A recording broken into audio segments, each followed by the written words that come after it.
Welcome back, Washington Buckeyes fans, episode 344 of the podcast. And unfortunately, we don't have a guest on today, but I feel like we've had a pretty sick run of guests and fun conversations because I've actually been having a lot of fun on this podcast, which is pretty unusual for me. I like Dickhead Tuesday a lot, but the normal podcast where, you have to kind of like try and have direction to it, not that fun for me sometimes. So, but it has been very much recently, which is a good thing for both myself and the listeners. Because if I'm entertained, then you guys probably are for sure.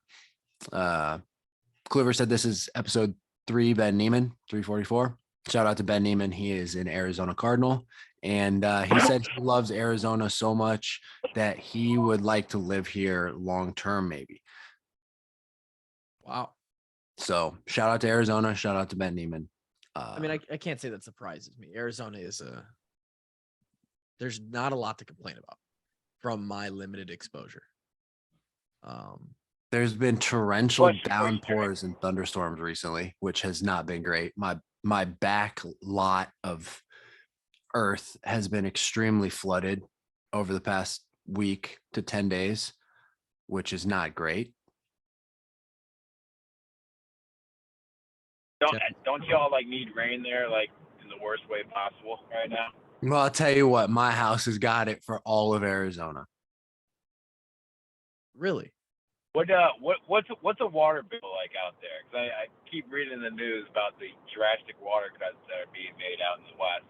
I'm just curious what your water bill is. Is it any different from Iowa? I'll let you know at the end of the month or whenever I get my bill. I haven't even been out here a month yet.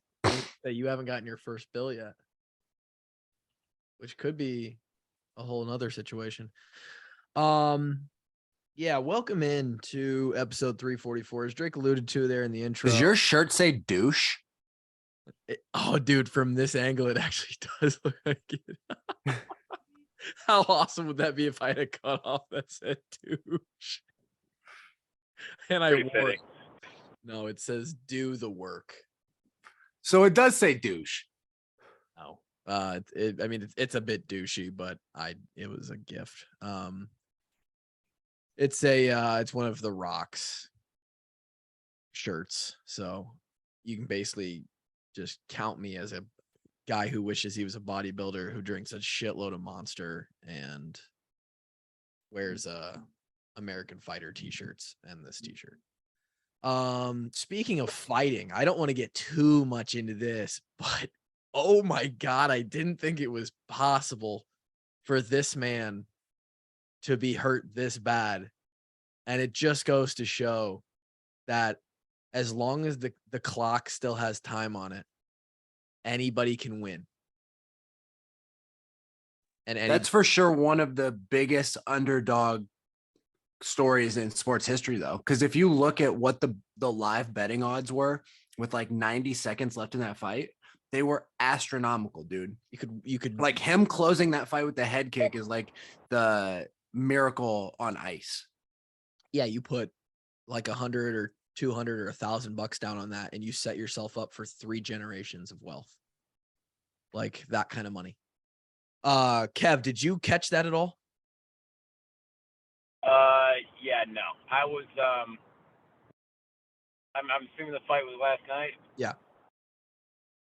Yeah, I was physically present on Earth, but mentally I was not. Oh, it was one of those nights. Okay. Oh yeah. Kev was with the boys, not the boys as in us boys, but his hometown boys for a little batch party this weekend, which Kev thrives in. Kev is a batch kind of guy. You know, I like to get up for bachelor parties. Really felt it this morning. Starting to get a little older, man. Not quite in the prime anymore. Had to take 3 naps to recover, and I'm not gonna lie. I've got another one coming up in about 4 weeks. That's gonna be like a 2-day bachelor party, not just like a 1-day. And I'm not gonna lie to you, I'm a little bit terrified at this moment. I don't know if I can handle it. You ever heard of taking it easy, you booze bag? Not in my vocabulary, no. It doesn't. It's not in the playbook, Drake. It's just not in there. They threw out the script on that one. Kev, it's funny you mentioned the a little bit of a slower recovery time because and this is just going to be one more thing that is sort of relevant to the pod, but my hometown fantasy football league draft was last night. I lost the league last year. I lost the league. And 2 years before that, I won the damn thing. I went first to worst. It hurts, right? Punishment was that I had to host the draft. So some of the home thing ever.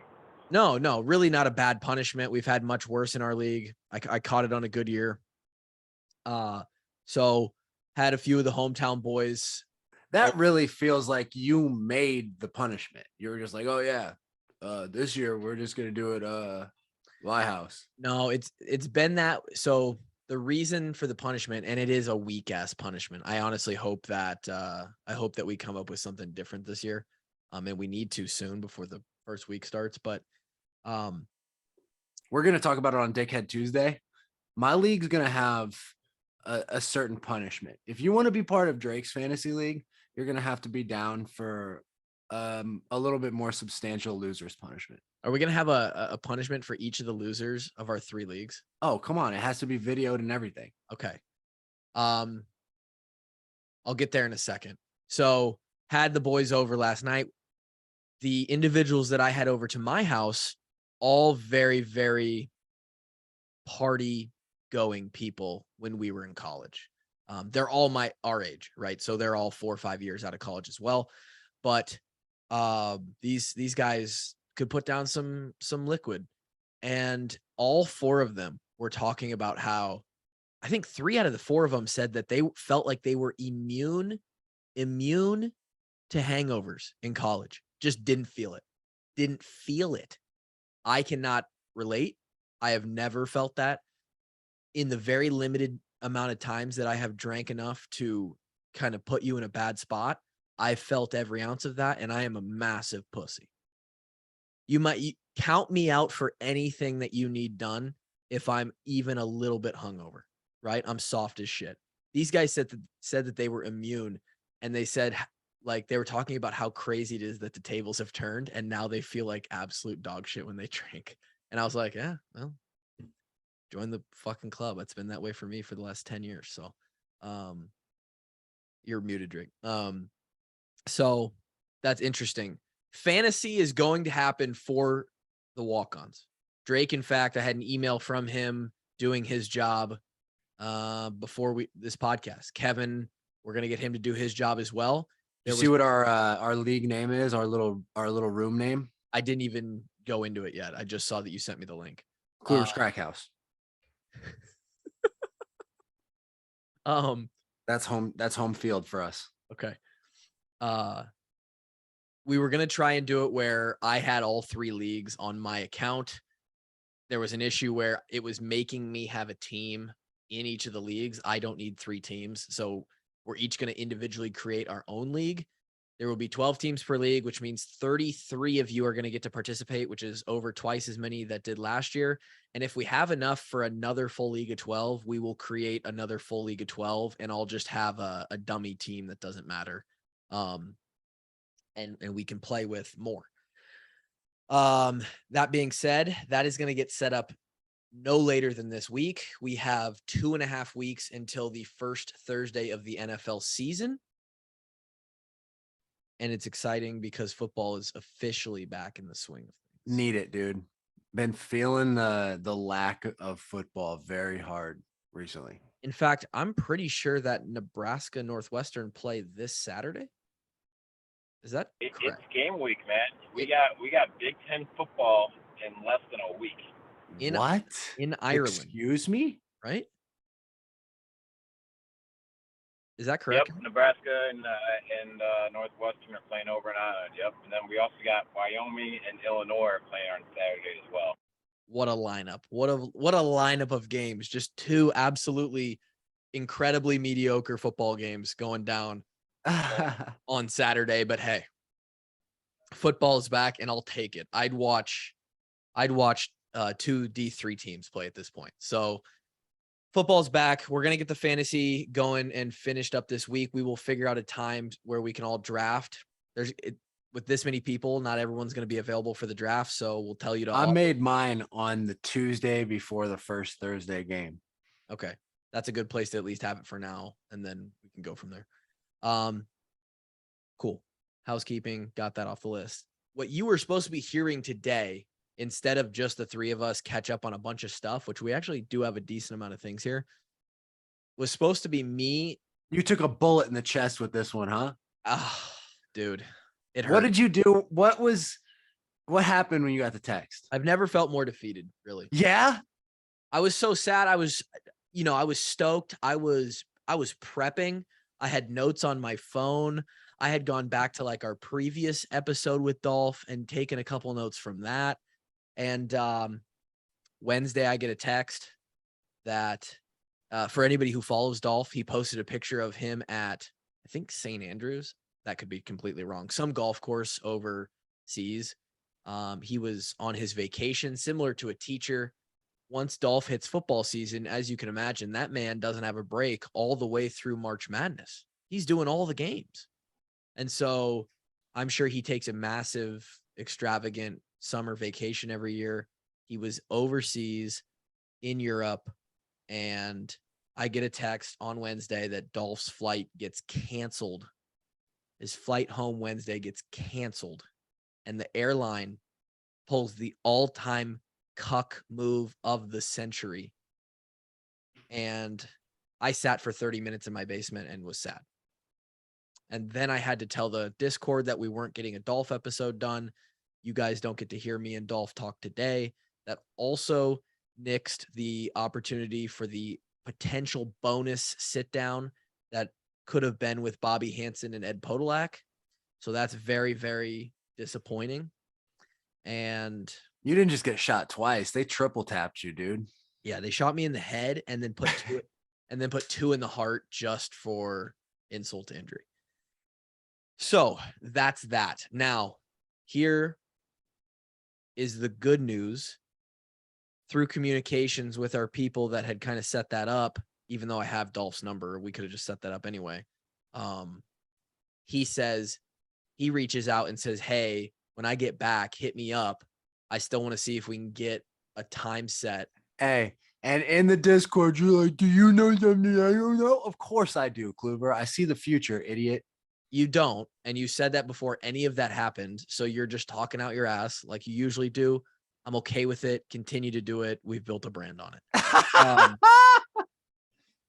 Dolph texts. So I text Dolph and I say, hey, Dolph, I said something like, heard the airlines were performing like Nebraska over there. We'd love to set up an episode with you over Zoom if you still got time. He goes, Tyler, absolutely. Let's look at something next week. So hopefully we will sit down on Zoom, the three of us and Dolph, and get another episode before the 22 season hits here. I just want to hear his voice and get the chills in my spine when I think about swarming. Dude. Oh, here come the Iowa Hawkeyes. Oh, fuck. He's so good. We should get Brady Ross on that one too. I've been trying. Brady Ross is the biggest. Maybe if we invite him on with Dolph, maybe he'll be more interested. He'd come on. Have a Brady Ross Dolph extravaganza with us before the season starts. That would be a hitter. That'd be so fun. Let's do it. I'm gonna invite him. Whenever you get the Dolph info, I'm gonna invite Brady. Okay. That I'll see if he'll say yes to me. That pod will do numbies. That pod will be one that I'm real pumped to show up for. Yeah, seriously. So no Dolph episode today. Depending on when we can schedule this Dolph one, maybe Thursday, but hopefully Monday or Thursday next week will be the Dolph episode. So we got that out of the way. Lot of great response from the Scott Sipker episode. Because he's interesting, dude. He is an interesting guy. He also has a nice voice. He's created an incredible, at least prospectively incredible documentary about Nile Kinnick, confirmed lady killer. And relevant to that. So Kevin, did you see the clip that was posted on the Walk-Ons account of uncancelable Kinnick? No, I didn't see. What clip did you post? Okay, dude, when you're done with this podcast and home safely in your nice warm bed, pull up Instagram and go to the Walk On account and check out that pretty good piece of business that we put together. That clip is hilarious. Yeah. It's just when Drake's Was like, it the one talking about I was like, they're talking about all these things that Kinnick, he's such a great guy, but we were digging, we were trying to find all the dirt. I was like, why the fuck were y'all trying to cancel an American hero? Like, yeah, it was that one. So thank you guys so much for the feedback on that. A lot of people echoing the sentiment of, damn, we're really excited to see this documentary that Scott's put together. Really cool that since then Scott has released, just so happens that they're going to be showing the documentary in the huge theater here in Waukee starting Thursday through, I think, for at least a week. So me and the wife are going to see this doc on the big screen. So and you're going to illegally stream it so that we can put it on our Patreon. I'll put it in the Discord live. Yes. I'll set my phone up and have an extra couple battery packs there so everyone can get it for free. I would actually feel super scummy doing that, and I want Scott to get his money. Yeah, of course. We got to get Scott his money.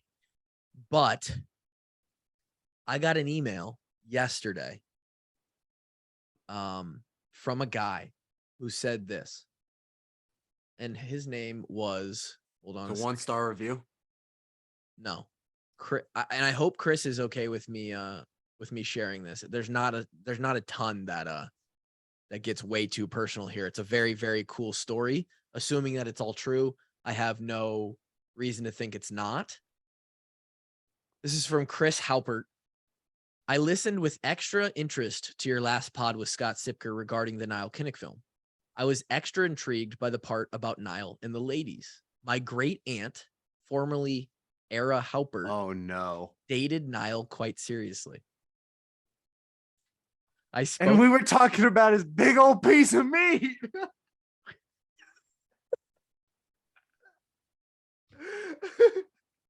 I spoke with her often about their relationship and have many terrific memories of our conversations.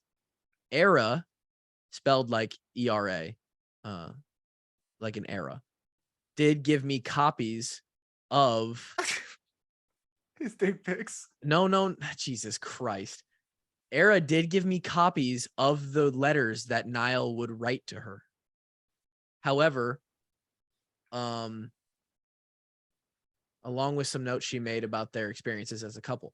Of course, I only have her side of the story, but she recalled that he wanted to marry her. Now, I don't know. She told Nile no. Well, why does that feel hard to believe? Well, he won the Heisman. Well, here's where. So I have her side of the story, but she recalled that Nile wanted to marry her. However, she was concerned that he was a Christian Scientist and that she couldn't bear the thought of not being able to receive adequate medical care in the event of a complicated delivery, blah, blah, blah, blah, blah. According to all accounts I've heard from family, they very likely would have married if not for reservations about his Christian Scientist background. I didn't even know what Christian Scientist meant. Evidently, that's a religion. Yeah, what does that even mean? Is this confirmed? It's a religion of some sort. I looked it up. I'm not even sure how Nile would have heard of being a Christian Scientist. This is where it gets a little weird. I'm not sure if sounds like she got broke up with, dude. I often marvel at how close we seem to have come to having the famed Nile Kinnick as an uncle. That would have been insane. Think about that. Just be like, yeah, Nile Kinnick was my uncle. He goes on to say, interestingly, Aunt Era eventually married a man named Nile Naden, who actually grew up with Nile Kinnick in Adel. I had a number of fascinating conversations with him about his experiences as one of Nile's close friends. They were on several youth sports teams together, consistent with every other account of Nile's life. So why was the name Nile so popular in Iowa? Because we're not close to the Amazon. I don't know. This one might be also neat. Drake. Tell me where the Nile River is. It's in South America. No. I think it's in Egypt. God damn it, Drake. Which one's in South America? The Amazon, you idiot. The Amazon River. Oh, the Amazon River. Yeah, my fault. Drake, not great at math, not great at geography. Correct. Better at shit talking. Dude, I know how to shit talk. I know how the human body works, and I know how to inflict damage to people. Yeah. Glowing things to say about what an exemplary person he was as of era. In any case, we were fortunate to have more than one person in our family who knew him very well, and it seems as though the accounts were accurate. I'm curious to know whether Scott spoke with any of my cousins, Era's daughters, she had 4 of them, about Nile's relationship with Era. Scott mentioned on the pod that Nile liked the ladies, but it was my impression that by the time he was dating Era, he was quite set on marrying her. Well, did she catch him when he was in the military? Which would have made sense. Which totally makes sense if he's not a college kid anymore. And it did say he was writing letters to her. So, yeah. So if they weren't together, he was probably off doing the military stuff. So that checks out. But pretty crazy that somebody who, assuming the story is all checked, is all fact checked, that the part about him being a Christian Scientist is interesting. We may need to hit up Scott to see if he actually practiced that form of religion. I don't even, if someone has any idea or more info on what a Christian Scientist is, please DM me. Hey, the country of Egypt is in the continent of Africa, correct? I think so. That is correct. Okay. I had it a little screwed up in my head, but yeah, now I got it. All right. So that was interesting, but thanks again on all the feedback from. Four -1 for the U.S. public education. Oh, yeah, of course. But who cares about geography, dude? I've got a phone that has internet on it. But okay, but it's funny you mentioned both of those things, a phone and internet, because I woke up to a text from you saying that you ran out of internet. Oh, yeah. Our satellite internet at our house is out of high-speed internet. You ran out. Yeah, we're out. You ran out like the ice cream machine ran dry. Yeah, completely, dude. And then on your Instagram, which is why I wasn't sure if we were going to get you on this podcast, you said, dude, something happened, right? So I was driving to the gym, had my phone plugged in, was listening to a podcast. All of a sudden, this crazy noise comes over the speakers. It's like, damn. Unplugged my phone, looked at it, and it was just like restarting, then freezing, restarting, freezing, restarting, freezing. Like it wouldn't even show me an unlock screen. It was just the Apple screen, black screen out, just over and over and over again. And then sometimes the screen will turn on for a couple of minutes, then it'll go back to doing nothing. Sometimes it'll turn back on for a bit. So yeah, my phone just doesn't really work, and I'm not checking it. So do you happen to throw it at something? Or? No, swear to God. I did drop it out of my sweatshirt pocket while cleaning the house, but it was not a very far drop. Okay. Interesting. Well, I'm glad we got you for this podcast, at least minimally. Okay. All of the housekeeping stuff has been taken care of. We're going to go into some more relevant stuff. Maybe you guys have seen some of this. Maybe you haven't. I'm assuming you guys saw that out of Frost's mouth came the quote that their offensive line was puking 15 to 20 times a practice right now, like in camp. They're averaging 15 to 20 vomits a practice. Kev, did you see this? Did see it, yeah. Our good man Searles retweeted it. Searles, yeah. Slight concern to the tweet, yep. How good do former players feel about this? Searles didn't feel good about it at all. I also thought that was not ideal. There's a couple dumbasses on Twitter who were like, that's fine. They're just pushing to the max. And I'm like, I got to do a couple conversations. Like, you must not know like the designated stimulus and what that looks like. Like I might know that the Nile is in Egypt only because Kluver told me. But I also know that that's not a good idea to make your players puke a bunch of times in the dead of the summer when you've got games on the horizon 10 and you're days out trying from to game. you're trying to keep up hydration levels, performance levels, weight, et cetera, et cetera. It's just not the best way to train your athletes. My response was this: somebody actually came to me for some reason and was like, I'd love to know your opinion on this, since you've been at those practices. You're also into like the training side of things. Unanimous, bad idea. And I was like, throwing up happens, right? Like you're going to get a couple guys who vomit, especially maybe some younger guys who overexert themselves. They don't know the exact sort of, there's a way that you match levels of intensity and energy in certain parts of practice, right? Could be even an entire practice is padded and full go versus something like a shells practice that's brought down a little bit, whatever. You might get a couple guys who throw up, they get waterlogged, etc. In Clover, no, you know all about that, huh? I know. 855s barefoot. Dude, I know it was 10, but yeah, still. You didn't make it 10. No, I did make it 10. I threw up and then kept running the reps. Yeah, but you didn't make it 10 before you threw up. No, I threw up at like 4. I replied that in no way, shape, or form is that amount of puking ever the desired like intent or stimulus of a training plan, whether it be football or MMA or CrossFit or Tour de France or what you name it. There's no way, there's no sport ever where you throwing up every training session is what is supposed to happen, right? There's competitive eating. Maybe not even competitive eating. I don't even know. Like, and people were trying to argue that it's just, how do they get here? Like opinions, right? Like, I need your guys' thoughts. I'm at a loss. How could they, as a football program, not like, and maybe Frost is being hyperbolic. I don't know.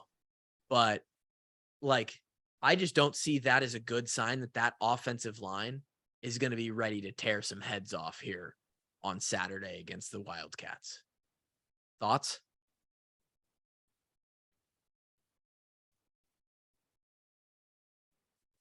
I mean, you guys kind of just said it already. The goal of practice is not to puking your brains out, right? The goal of practice is to get better at playing football, which does not require you to exert yourself to that level of, to the point where your body is like rejecting the amount of stress that you're putting on it. So, yeah, I don't know. I did see the actual clip where he's talking about it, and it seemed like there might have been some sarcasm behind it, but there's got to be at least some truth behind it too. So it points to one of 3 things, like either the guys are being overworked in practice, which is definitely not what you want a week and a half before game week. You actually want to start tapering down so the guys can get their legs back underneath them. The guys are out of shape, which, conditioning throughout the summer just probably wasn't adequate to the amount of workload that you were going to apply to them during training camp. Or, you just got some sloppy jalopies over there, and they're just eating candy and ice cream before practice. So I don't know what's happening. Jalopy. No, it's You've got man. Tell me you're from Chicago without telling me, dude. Sloppy jalopies. Huh? Yeah, we got some sloppy jalopies over there, This fucking guy from Homer. Yeah, no, they may. I don't. Well, here's the thing. Frost said that it wasn't because they were out of shape. And I highly doubt, even though it's Nebraska, I highly doubt that they got 14 offensive linemen that are Tyler Kluver from 2013. Like, there's just no way they have 14 Tyler Kluvers from freshman year of college. So I think it's the first one is they're doing something that isn't, it's over the top unnecessary. And it's just like Frost's seat, right? The seat that he sits in. It ain't frosty. It's not cold. In fact, it's probably one of the hotter 5 seats in the country, if I'm guessing. So I just don't know why you would do that. Like what, even if that never came out, right? Internally, they know that should not be happening. I mean, right. I mean, the strength and conditioning staffs, if you're any good at all at this point, you have become a very data-driven program. Like, Yes. you guys can kind of recall when we first started, like you started doing the GPS tracking, they started tracking everyone's recovery, all that kind of stuff. Where, if you're in the dog days of camp and that your team's recovery is going to crap and you can see that their movement, speeds and exertions during practice are going down, that's a sign that you need to adjust your training or to the point where guys can get their legs back under them and start training at optimal level again. If you're just beating them in, there's no chance to practice at the level of intensity that you're going to have to play at to win at a high level during the game. You know what I mean? Yeah, you're leaving a lot of meat on the bone during those practices by only. Yeah. Right. It's like you're gonna go into a weightlifting competition, right? And the week before, you're just doing max out squats, for reps. You get 85% on the bar as many times as you can, 3 times a day, every day until you go to game day. And now you're like, okay, I got to put as much as I can on the bar and squat at one time. Well, my legs aren't there. Yeah. My legs aren't used to firing at the level to which they need to do to get the job done here. So if that's truly what's happening, again, I don't know how serious he was when he made that comment. I think it points to a lack of a science-based approach in what they're doing over there in Lincoln. What do you think about a lack of having a fucking clue or trolling? I was going to say having a brain. Speaking of that weightlifting example, did 320 for 20 yesterday on squats. So these fucking quads are strong as goddamn hell. Are you just gonna keep going till failure on that? I'm going until it knocks me out underneath the bar like Drake Kulik. Shout out. I'm going until I meet the darkness. You don't have pins, dude. You're gonna hurt yourself. No, I will quit before I fail a rep. I'll know, and I can dump it. But you ever squat, Kev? You tried it, dude.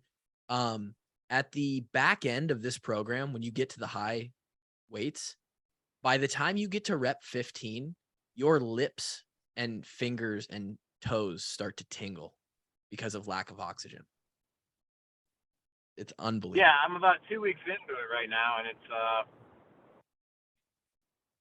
heart rate's a little jacked towards the end there. Yeah, dude, it gets jacked, man. It's good. Kev, what do you think about the fact that Frost would even say something like this in a their people put it out, like it came out from inside of the Husker network, I'm pretty sure. Like, can you imagine KF ever saying something like that about the team?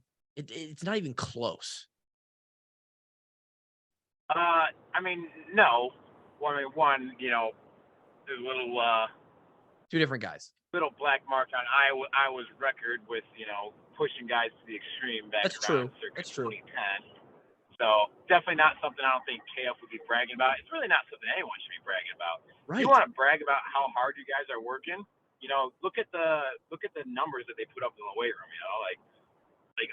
Team had an all-time high hang clean or squat or 10-yard dash or whatever you want. Now that's the numbers you should be bragging about. It's not how often they're puking during practice.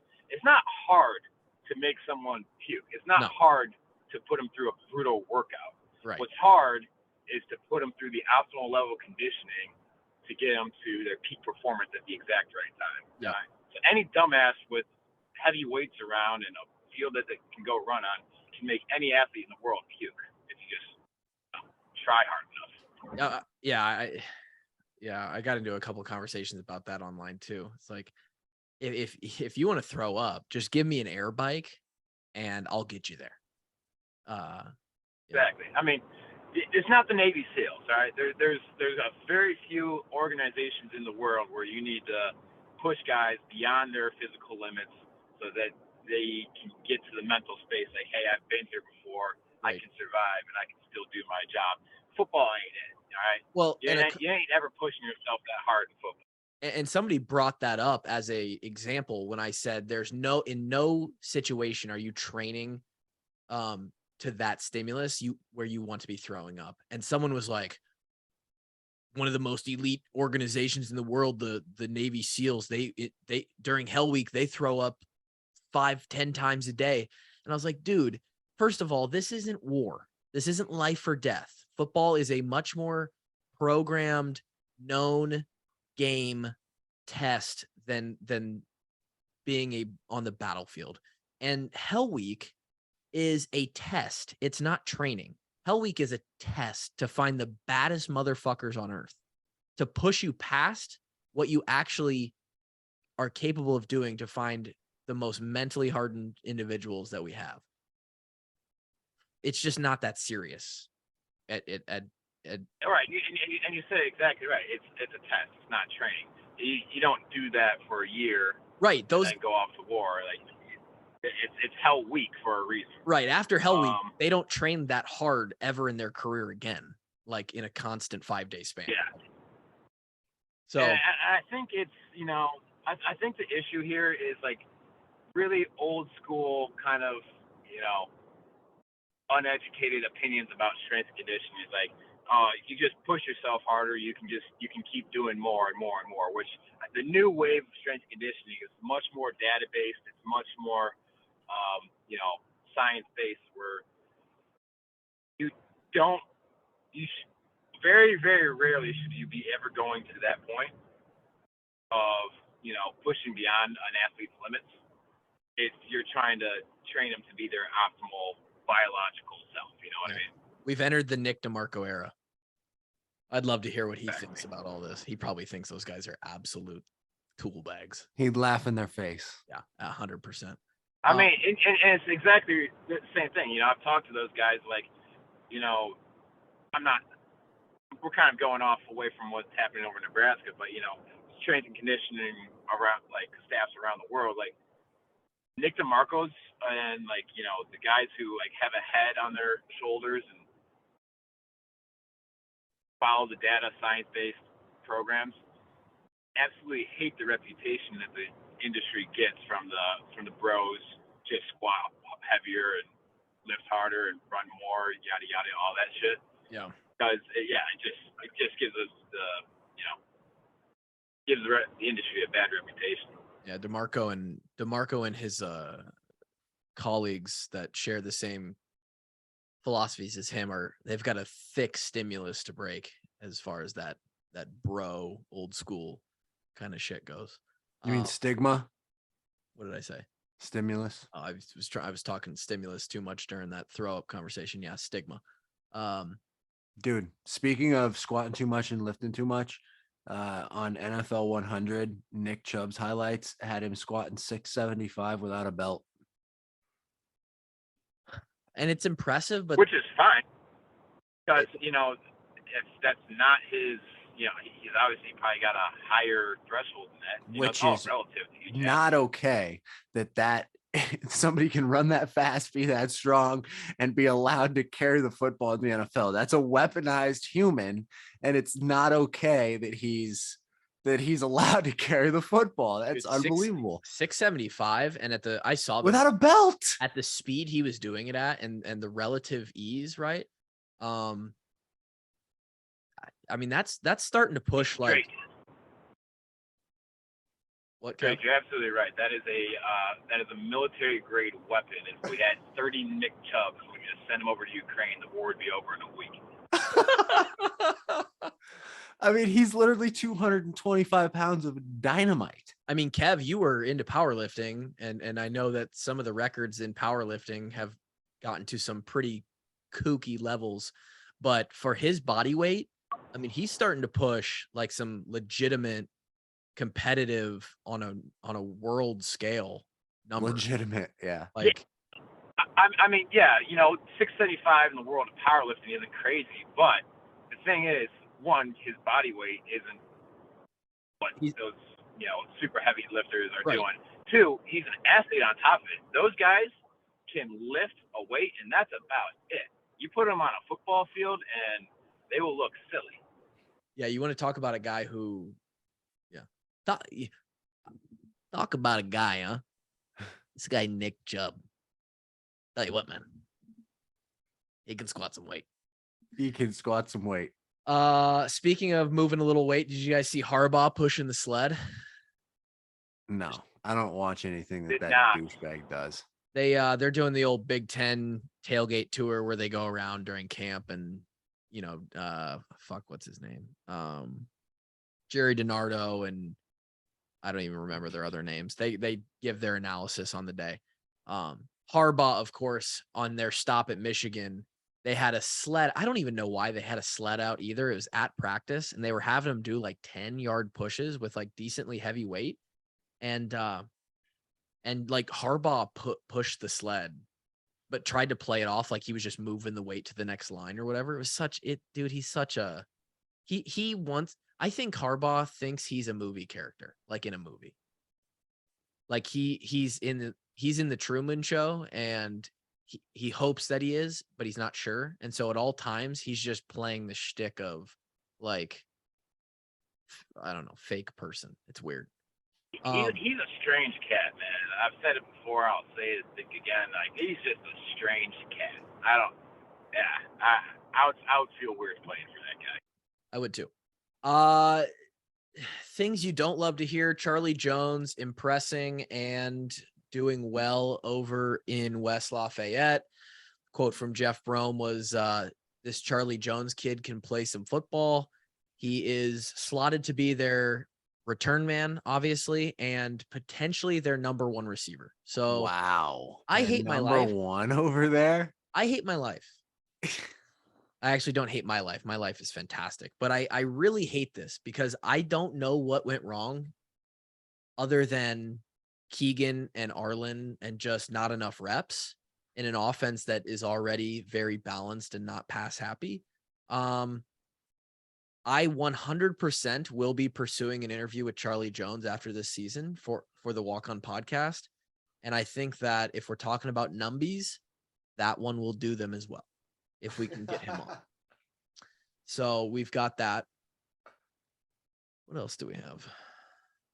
Where did you see where Tyrone Tracy is on their depth chart over there? No, but I could pull it up. Let's do this. Purdue. That would really just hurt if their two starting receivers are Dude, former Hawkeyes. How insane would that be if they poached their best two receivers off us and then beat us with them? It's gonna hurt real bad if it happens, dude.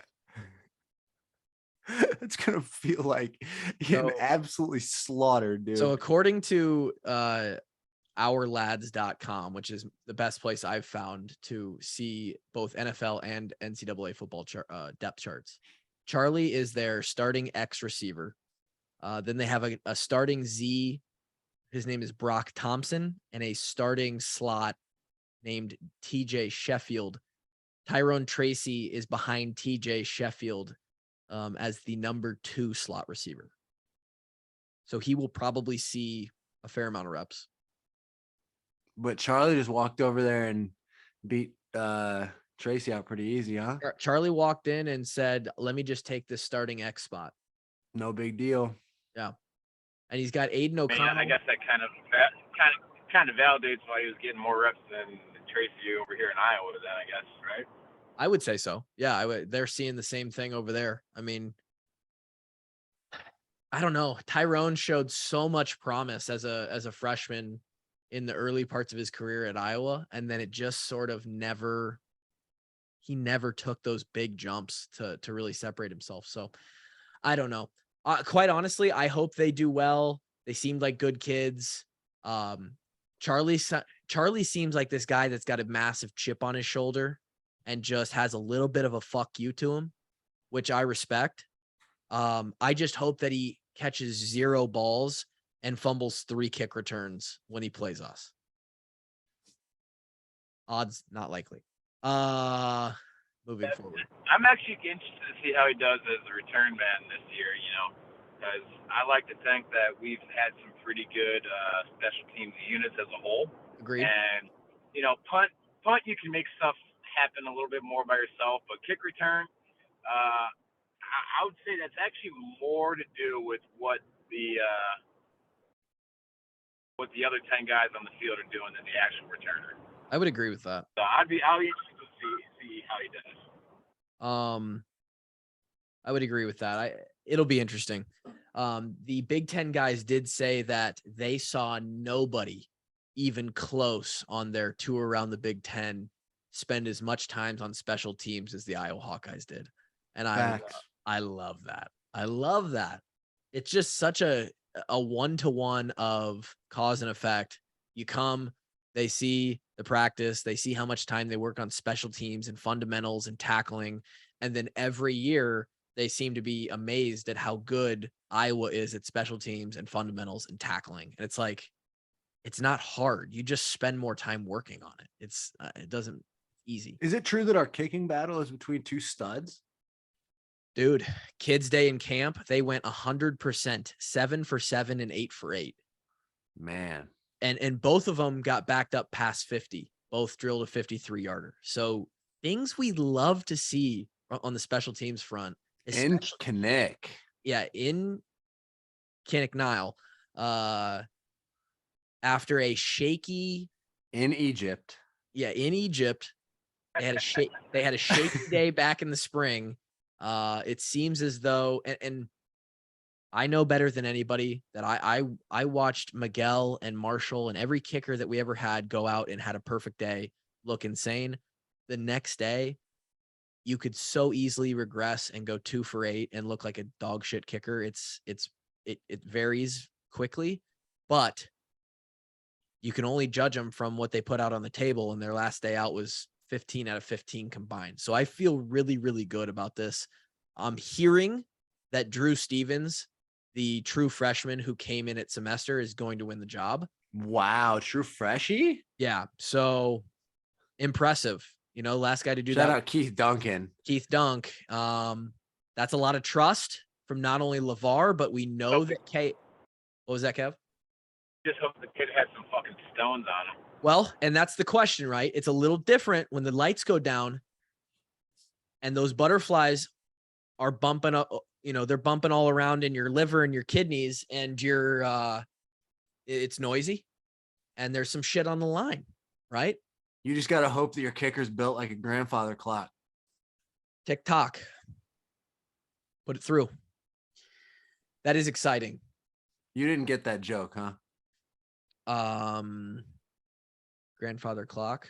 No. It has that big pendulum that swings with that big old set of balls at the bottom. I mean, I don't know if it has balls, but well, I get the pendulum. So, things are looking good. And people who have been to practice also say what everybody knows is that the offense is behind the defense, and we're going to have to rely on some turnovers, and the passing game is going to need a lot to develop into something that's worth a shit. And the running game should be something that will come along as the season progresses. But it is going to be interesting. We're less than 2 weeks away. Next Saturday, at least in the way that I say. So we have this Saturday. Coming Saturday is 6 days away. Next Saturday is 13 days away, and Kinnick's about to be sold out, black and gold, rocked, fully tented. So that's we're playing the bunny rabbits. We're playing bugs. We're playing Bugs Bunny.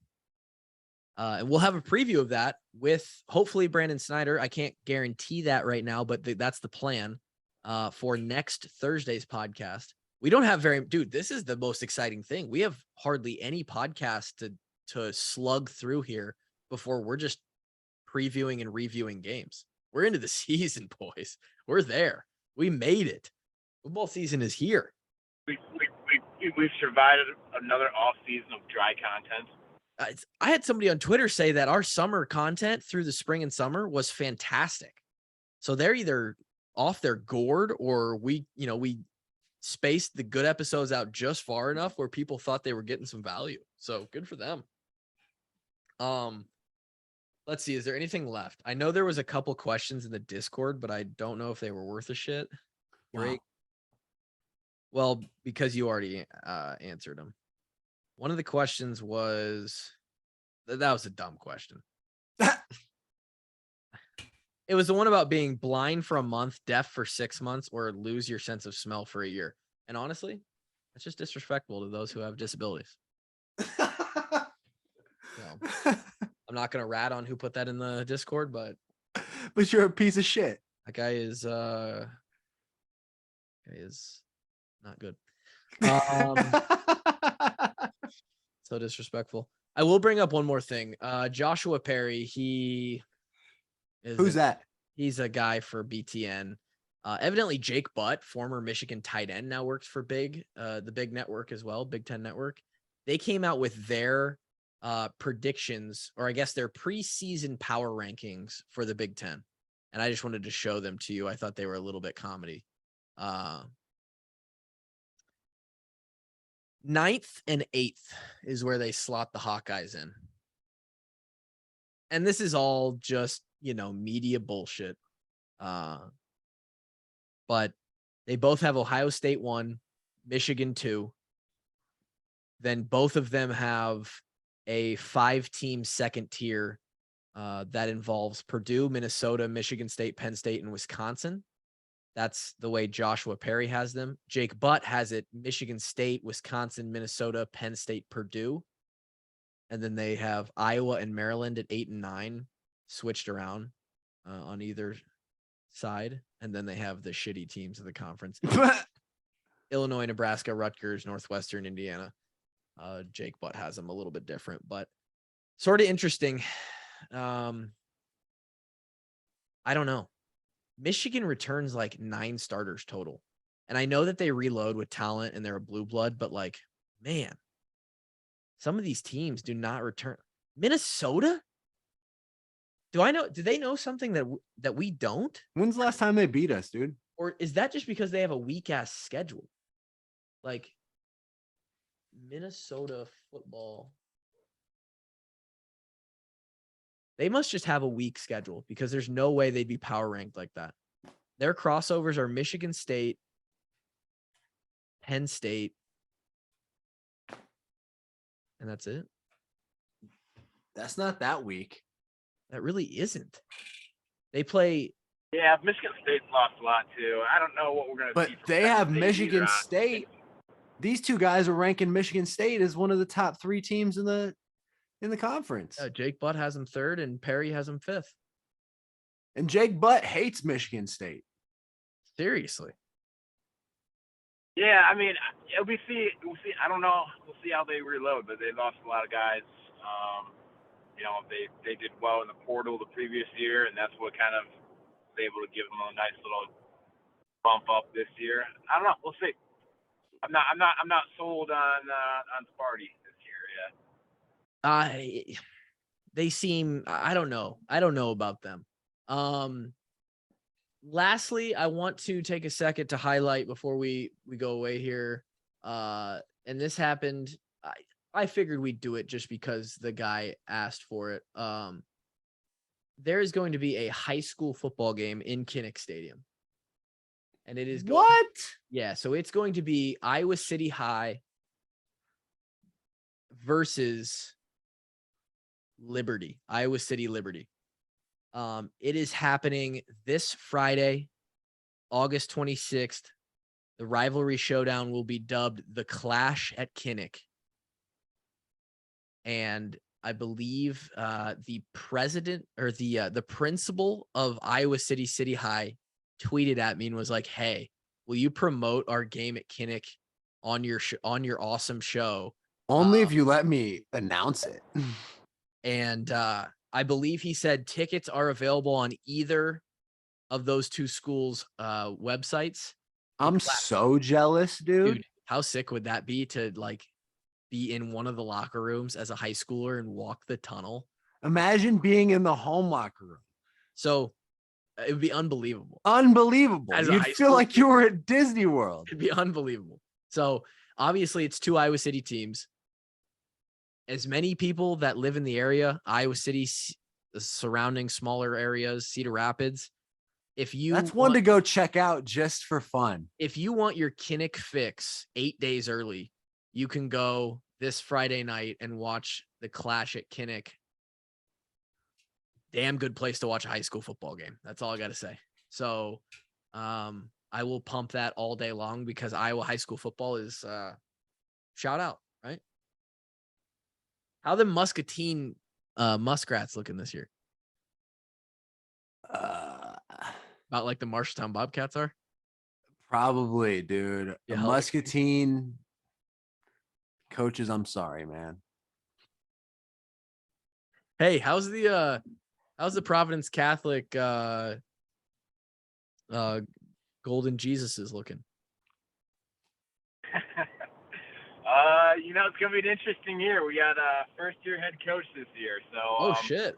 My high school head coach retired, so we're bringing in a new guy. He was 3 years older than me, so he's a senior my freshman year. I was gonna say, did they approach you for the job?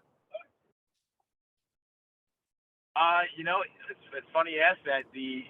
So he was a senior my freshman year. He went and played at Notre Dame, and then he stuck around and did some coaching at Notre Dame as well. And now they're going to bring him back to be the head coach. He actually texted me back in May asking me if I was interested in being an assistant coach.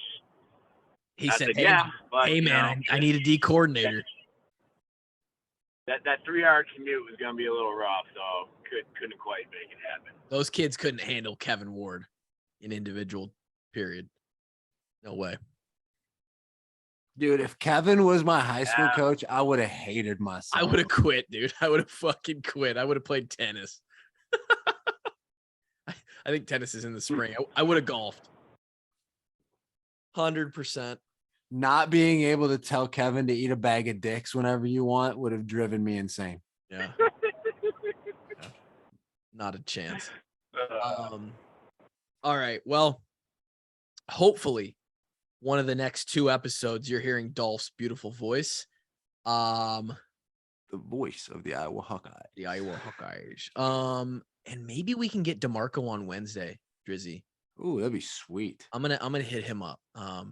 Just so we don't have to bullshit and like do our preseason predictions and all the dumb shit that all the other shows will do. So hope you enjoyed the show. 3:44. I think we went almost to an hour or past an hour here. So good little episode tonight. And we'll be back Thursday. If you're a Patreon member, we'll be back for DHT tomorrow. The best show on earth. Patreon.com. Tomorrow's Monday, isn't it? Yeah, but they're listening to this on Monday. Oh, right. So we're speaking in the past. Patreon.com/washupwalk-ons. That is going to be juicy as well. Potentially some live show opportunities moving into the season here. As we, the best time to be a part of the Patreon is during the season because we'll come out with another Walk On Army exclusive t-shirt this year. If we have any good merch that comes out, that's going to be sort of limited due to me spending most of the money on fitness equipment.